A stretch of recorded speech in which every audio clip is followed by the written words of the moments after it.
Hey everybody, happy fall to you. It's October. I know it's one of my favorite months of the year. Love this time of the season, weather related, and obviously football. Go Bills!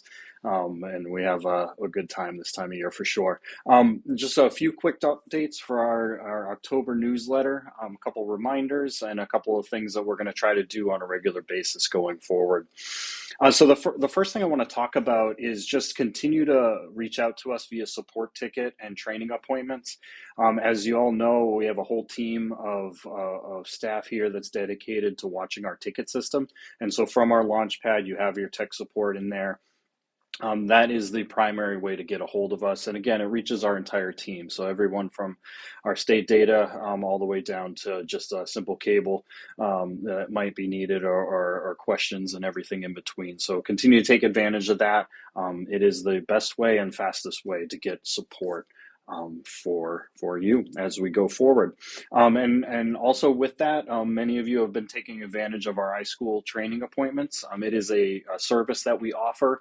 Sometimes a ticket is enough where you just have a question and we can go back and forth and address it that way in more of a back and forth variety, but sometimes we just need a little bit more in-person options. So from our iSchool website, you'll have training options for both a remote appointment, so we can discuss things in a Google Meet, or you can also do in-person training as well.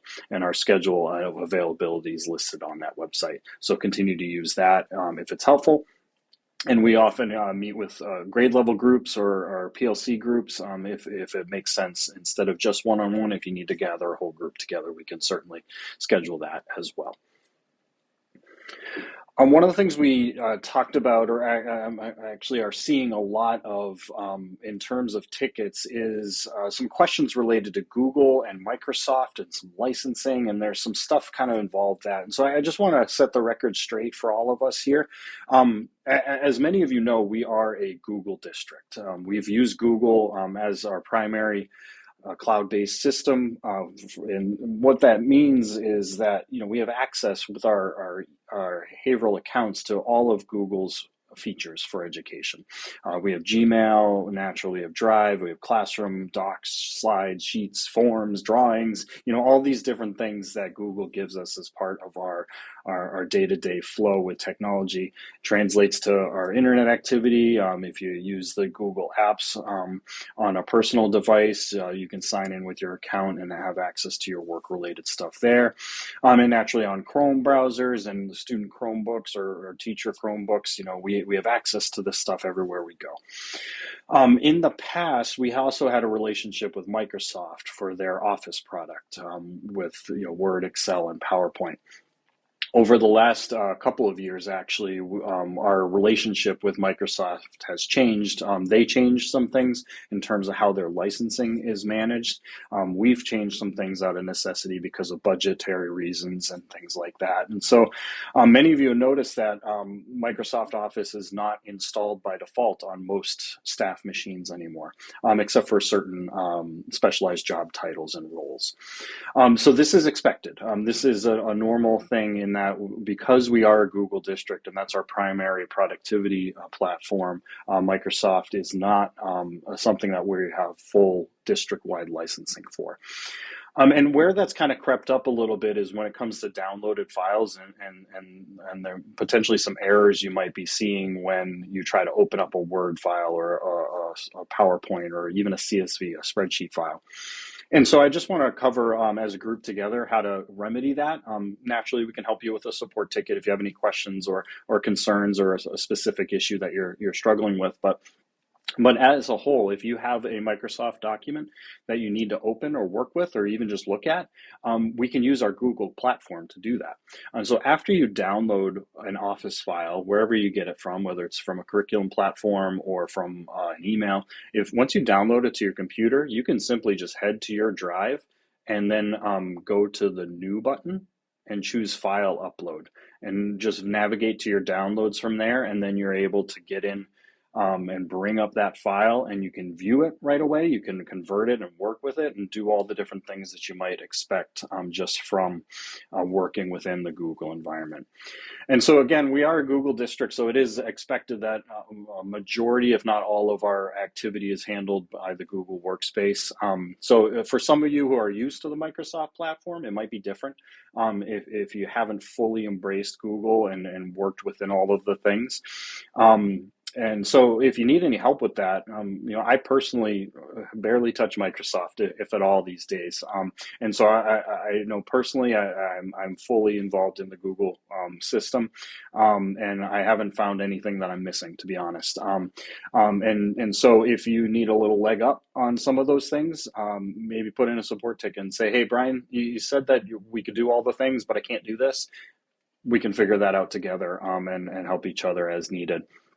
And again, if you have any questions or concerns about it, just throw in a support ticket too, and our team will address that as you see fit. Last month, we talked about AI tools and the fact that there is a new policy that is available to us to reference. And so if you're on our district website and visit the technology page, under our policies section, you'll see there's an AI policy that was approved. And we talked about it a little bit last month. So I definitely recommend it if you haven't already. Take a look at that, read it, so we know the parameters that we need to abide by when it comes to AI tools. But one of the things I'd like to do on our monthly newsletters is to start giving some tips and tricks related to AI tools that we have. And so in our newsletter, I give you a bunch of prompt examples. So I'd encourage you to take a look at the examples that we give in there. If you've never explored AI, there's some just easy to use prompts just to kind of get involved and see what is possible for you there.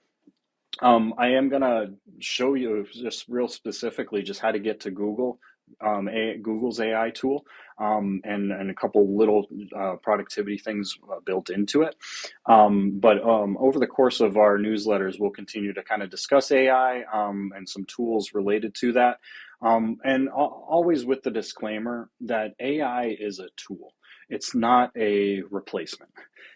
Us as professionals still have a job to do and have a role to do naturally. And AI, and I've been using it a little bit more lately, what happens is that it becomes something that we can use to generate content, to brainstorm ideas, to learn something.